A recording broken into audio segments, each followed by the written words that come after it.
बहुत पुराने समय की बात है। एक सूखे और वीरान से गांव में माधव नाम का एक गरीब युवक रहता था। उसके माता पिता बहुत पहले गुजर चुके थे। न कोई सहारा, न कोई अपना। माधव मेहनती था, लेकिन किस्मत हमेशा उससे रूठी रहती थी। दिन भर खेतों में मजदूरी ढूंढता और कई बार खाली हाथ ही लौट आता। अक्सर ऐसा होता कि 3 दिन तक उसके चूल्हे में आग नहीं जलती। एक शाम भूखा प्यासा माधव गांव के बाहर पीपल के पेड़ के नीचे बैठा था। तभी उसकी नजर जमीन पर गिरी एक घायल गौरैया पर पड़ी। उसका एक पंख टूटा हुआ था। माधव ने उसे उठाया और अपने गमछे में लपेट लिया। घर ले जाकर उसने अपने हिस्से की आखिरी सूखी रोटी का आधा टुकड़ा उस गौरैया को खिला दिया। माधव बोला, मैं तो रोज भूखा रहता हूं, पर तू तो उड़ भी नहीं सकती, पहले तू खा। उस रात कुछ अजीब हुआ। आधी रात को माधव की नींद खुली। किसी की मीठी आवाज आई, माधव उठो। वह घबरा गया। तभी वही गौरैया बोली, डर मत, तूने मुझ पर दया की है, मैं कोई साधारण पक्षी नहीं हूं। माधव कांपते हुए बोला, तू बोल कैसे रही है?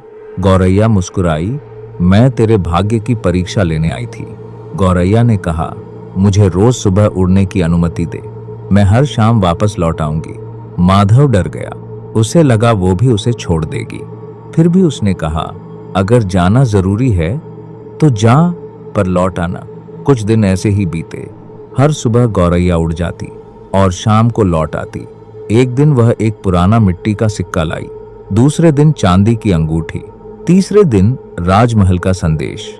राजा ने माधव को बुलाया। राजा बोला, जिसके पास ऐसी सच्ची साथी हो वह साधारण इंसान नहीं हो सकता। राजा ने माधव को महल में काम दिया, फिर सम्मान, फिर धन। धीरे धीरे माधव अमीर बन गया। समय बदला और माधव भी बदल गया। अब वह रेशमी कपड़े पहनता, सोने की थाली में खाना खाता, लेकिन गौरैया को भूलने लगा। एक दिन गौरैया बीमार पड़ी। उसने सेवक से कहलवाया, मालिक से कहो मुझे दवा चाहिए। माधव ने हंसकर कहा, एक पक्षी के लिए वैद्य बुलाना, उसे थोड़ा बाजरा दे दो। उस रात गौरैया मर गई। अगली सुबह माधव की नींद खुली तो वह महल में नहीं था। वह फिर उसी टूटे घर में खाली पेट फटे कपड़ों में था।